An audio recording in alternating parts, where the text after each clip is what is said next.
if you have a good horse, you think that maybe it'll happen to you, maybe as a trainer or an owner or a jockey, that you might be the one that will be blessed with what is a rare feat in sports, and that's to have a Triple Crown winner.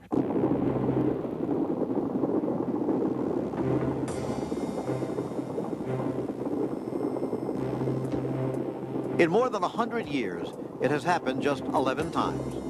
Not once in the last decade. That's winning the Triple Crown. Running a thoroughbred, uncertain, unpredictable, to successive victories in the world's greatest horse race, the legendary Kentucky Derby at historic Churchill Downs, the Preakness in Maryland, an impossible 14 days later, and then, a mere 5 weeks after the Derby, the final and most formidable challenge, New York's Belmont Stakes. Horse races of dreams and despair, of fortune and failure, of hope and heartbreak. The Triple Crown. In all of sport, the most difficult crown to win, the brightest to wear.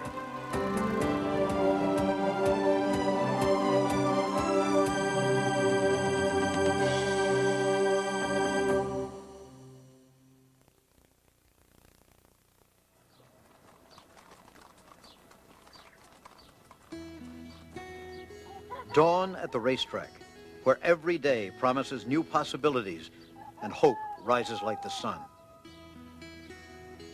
Hello, I'm Jim McKay. In my career, I've been fortunate enough to see, well, probably more sporting events in more places than anybody else. But to tell you the truth, my favorite is just down the road from our Maryland farm here, Pimlico, scene every year of the Preakness, the second jewel in horse racing's Triple Crown. To me, this sport is pure magic. A 100-pound man or woman on a 1,000-pound animal, charging down the stretch where a $2 bettor stands shoulder to shoulder with a $1 million owner. But that's a side of horse racing you've probably seen. I'd like to tell you the story of the Triple Crown through the side of the sport you probably haven't seen, the backside. Winning the Triple Crown is horse racing's ultimate achievement, and at the track, home for the ultimate achievers is on the backside. This is where the barns are, lodging for sport's most indulged athletes, where a different kind of horsepower rules the road, where stable boys and grooms and hot walkers and exercise riders work and even live. This is where owners and breeders mingle and make deals, where jockeys' agents book rides for sport's tiniest titans. The backside, a sanctuary away from the cheering crowd, away from the bugler's call to the post, away from the stretch cry of the track announcer. This is where the horses star, and where the star maker is the thoroughbred trainer. The dean of American trainers is 75-year-old Woody Stephens, a winner of 2 Kentucky Derbies and an unprecedented 5 successive Belmont Stakes. Already a member of horse racing's Hall of Fame, Woody could retire as a living legend, but he loves horse racing too much. I guess a trainer when starting out trains all of his life trying to win the Triple Crown and to win these kind of races. And I've been very fortunate to win them all. Not the Triple Crown, but I have won them all. There are approximately 50,000 thoroughbred foals born every year. There were 17 of the 50,000 at Churchill Downs, the first Saturday in May. So the odds are staggering. You have to have a lot of good luck. You've got to have, and I think, a tremendous organization of people. Hot walker, the groom, the blacksmith, the veterinarian, the exercise person. It's a team effort. The thing that makes the Triple Crown, or actually the Derby itself, different than all the other races, all the usual things that we associate with horse racing, riding, tactics, training feats and everything go out the window, and we get lost and caught up in the romance of the whole thing. Every year, the romance of the Triple Crown is renewed at the Kentucky Derby with an explosion of muscle, a blur of sound and color, and a compelling question: who's the best? Which horse might win the Triple Crown? This year, have a breeder, an owner, a trainer, and a jockey solved horse racing's riddle? Will there be a new legend, another Citation, Triple Crown winner in 1948? Or Gallon Fox, Triple Crown champion of 1930? Is there an heir to the fame and glory of Secretariat, winner of the Kentucky Derby, the Preakness, and the Belmont in record time in 1973? His was the first Triple Crown triumph in 25 years. a feat that has made him a regal sire at Kentucky's famed Claiborne Farm. He's the horse that racing actually needed in 1973. And he's to racing, or to the horse industry, what Arnold Palmer is to golf. You know, when you talk golf, you think Arnold Palmer. When you talk Kentucky Derby or any of the major races, you think of Secretariat. Secretariat, arguably the greatest racehorse of all time.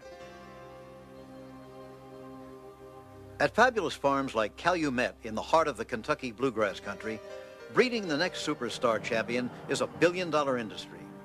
It's business pursued with passion. Calumet horses have won a record 8 Kentucky Derbies and 2 Triple Crowns. On these 869 acres, 7 stallions stand at stud, part of a continuum that has made this hallowed ground.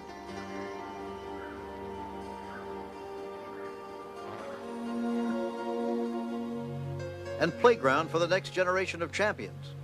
Colts and fillies who may inherit the speed and stamina of their fathers, like Affirmed and Alidar, who ran first and second in each of the 1978 Triple Crown races. But it's going to be Affirmed. Affirmed and Steve Cawthon is going to win this 104th running of the Kentucky Derby. Alidar is second, believe it third. Gap of 4 lengths followed by... Racing also enjoyed a great year in 1977, when Seattle Slew ascended the thoroughbred throne as the 10th horse to win and wear the Triple Crown. Head of the stretch. For the moment, Seattle Slew still battling it out together. And here's from Dusty. Purchased as a yearling at a Kentucky sale at the incredible bargain price of $17,500, Seattle Slew would win $1.2 million in his racing career. Retired to stud at the conclusion of his 4-year-old campaign, Slew was syndicated at $12 million. Like any other blue chip stock, the value has increased greatly over the years. Seattle Slew produced 3 champions from his first 2 crops and has consistently been one of the world's leading sires. I guess the reality of it is that there's a tremendous amount of responsibility to do the job properly for the syndicate and for the mare owner. It is a very high-risk, speculative venture. The people who take part in this kind of a venture, for the most part, are trying to breed a great horse, and some of them will lose their money and a few will win big. Racing is very competitive and it is high risk, and in any given race there's 10 or 20 starters and there are 9 or 19 losers. There's 1 winner, and that is the way the horse business is. We're not looking for a lot of decent horses, we're looking for 1 great horse. A search that is both breeder's science and buyer's luck. For some will look and never find a great horse, and others may find a great horse almost without looking. I think that when we are selling yearlings at whatever level, whether they're $1 million yearlings in July or $2,000 yearlings in September, what we're selling is hopes and dreams. Everybody who buys a horse, everybody who gets into the horse business has to be a dreamer. This is where the dream is a way of life. The backside, where day begins before daylight and the sun never sets on the dream of a Triple Crown. In these stables are the elite of 3-year-old thoroughbreds, young horses bred and owned and trained and raced by old dreamers. In his late 50s, jockey Bill Shoemaker is the most famous personality on the backside. He has ridden in 24 Kentucky Derbies and he's won 4. But the winningest jockey of all time has never won the Triple Crown. Shoemaker's still waiting for that perfect horse. They're like people, you know. Some of them are good and some are bad. You can tell when you get on them and work them or ride them in races. It's easy to tell the ones that really have the competitive spirit and the ones that don't. Bill Shoemaker, 4 feet 11 inches tall and a giant of horse racing. And so is Pat Day, the dominant jockey at Churchill Downs. A race of the magnitude of the Kentucky Derby, the Preakness, of the Belmont, with all the prestige and all that they stand for, certainly you try to approach them as you would any other race, because a horse will pick up on the confidence of the rider, the trainer, the people involved with him. And if the people around him are confident, then the horse will run with confidence and run that much better. Like winning horses, winning jockeys have their own style. Lafitte Pincay's is total dedication to being the best, the only way to win the Triple Crown. When I'm at the racetrack, I'm very intense. I try to concentrate on what I gonna do in the next race. And some guys think that I'm very quiet sometimes, that I'm not as friendly, but it's just that. It's just that I always concentrate and see what I'm gonna do next. The allure of the next race. It has galvanized and mesmerized us since before the birth of Christ. From Ben-Hur to Churchill Downs. Horse racing, the sport of kings joining the kings and commoners of sport. At the track, dreams come alive. Here you can saddle up Pegasus and ride out of the stars and onto the stretch. A furlong bridges fantasy and reality. A beast of burden becomes a pampered prince bathed in glory. On the backside, a barn is a castle for the royal born who aspire to wear the Triple Crown. Though all are perfectly groomed for a coronation, 3 races in 5 weeks will determine if any have what it really takes. I think it's more the heart than anything else. The ability to go on with what they're bred for, you know, like athletes, you know, super athletes. It's a hard road. It takes a lot out of a horse, but it takes a war horse to get through all of it. That's why there's just so many Triple Crowns. When we return, that long, hard road to the Triple Crown begins at Churchill Downs. When I meet somebody that's not familiar with racing, and they know that I'm a jockey, the first thing they ask is, have you ever ridden in the Kentucky Derby, or have you ever won the Kentucky Derby? It's the first Saturday in May, Derby Day. For more than a century, the most celebrated single day in all of horse racing. This is the first leg of the Triple Crown. And Churchill Downs in Louisville, Kentucky awaits the arrival of more than 100,000 fans who have come to watch no more than 20 horses run 1.25 miles for $500,000. This is the Run for the Roses, a hand-woven garland of red that will crown the Derby winner in the fragrance of victory. But for many horse racing fans, the fragrance of preference is the smell of green. Dollars, that is. Bettors will wager millions on this race. $2 will get you a piece of any horse in the Derby, a horse that might go on to win the Triple Crown. Large fortunes riding on the smallest of shoulders, the jockeys, the pilots of the dream. On the Kentucky Derby Day, all the riders get together here from all over the nation and come in to ride the best horses. The atmosphere is really good because everybody is a professional. And they all come together. They know what this is, the Triple Crown and the Derby. The waiting is almost over. Put a half-pound pad on there with half-pound.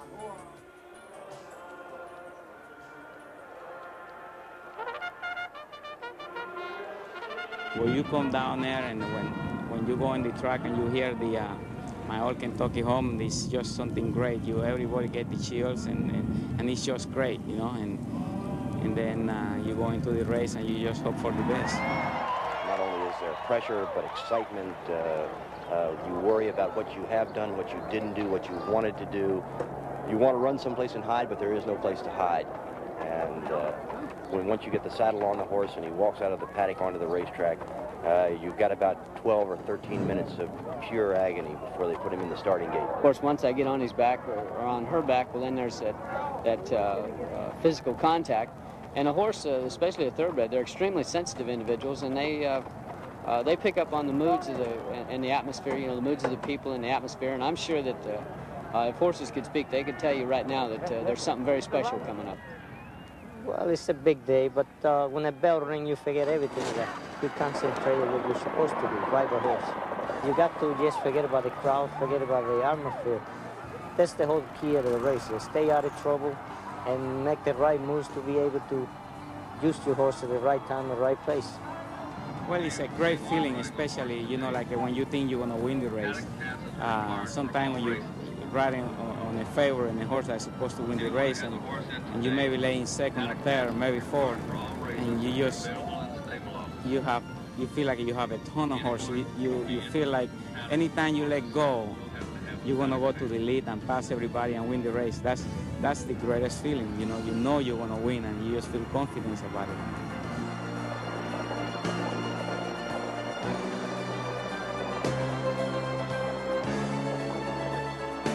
A Derby winner is crowned. Greatness is applauded.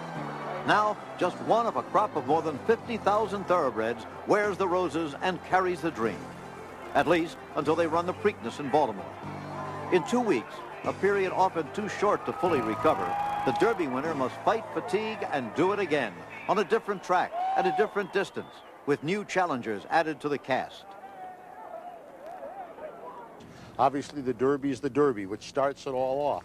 Then you come to the crossroads. Can there be a Triple Crown winner? They have to get by this hurdle to make that distinction. We're the last of the great inner city tracks. We're the step back in tradition in time, if you will. You know, when people come here, our stands are 1870. And the tradition of the Preakness is just as old. On the backside here, the Derby winner is offered stall 45, the Preakness throne of the Derby winner. This Preakness will confront the Derby winner with another challenge. The track for the shortest of the Triple Crown races, a mile and 3/16, has turned to slop in a long rain. Sheltered from the rain, but not from the clouds of uncertainty, are the VIPs in the Members Club, among them the owner of the Derby winner. Victory here is a step closer to the richest prize, Chrysler's guarantee of $5 million for a Triple Crown champion. The Preakness is an essential part of the Triple Crown because it's different than the other two, particularly because it comes 2 weeks after the Derby. Many horses can't recover quite as well in 2 weeks. The sprinter, or the horse that has the greater speed, might have a big advantage. They say the turns are tighter here at Pimlico, so the speed horse might have an edge to win the Preakness as opposed to the longer Kentucky Derby and the mile-and-a-half Belmont. That's the very thing that makes it special. You have to adjust, and you can't play on the same field or the same court against the same competition.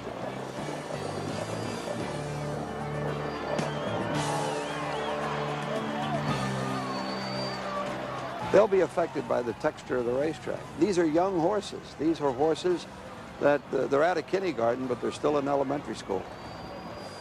And at this Preakness, an elementary lesson is repeated. The winning colors of the Derby will not win the second jewel of the Triple Crown. A new star has risen to triumph. But even before the paint dries on the infield weather vane, where the silks of the Preakness champion are commemorated each year, thoughts turn to the final leg of the Triple Crown, the Belmont Stakes, the test of champions, a race older than Major League Baseball, college football, and the game of basketball. Well, the main thing about the Belmont that makes it such a unique race is the distance, the mile and a half. And it's, as the people in the profession say, it's a classic distance, and it takes a classic horse to do it. On an oval oasis of tranquility at the edge of boisterous New York City, they'll run the Belmont Stakes. This time, no horse can claim the coveted Triple Crown, but the horse who places best in the three-race series will win a $1 million bonus from Chrysler.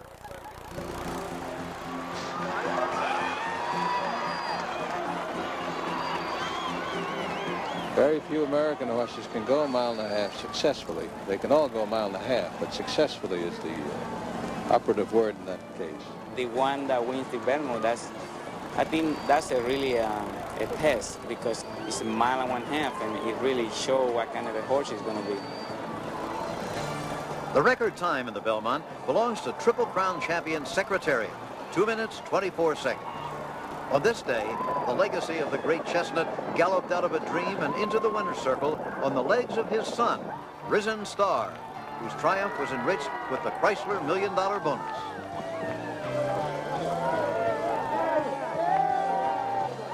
We'll be right back for more of Backside, the hidden Triple Crown.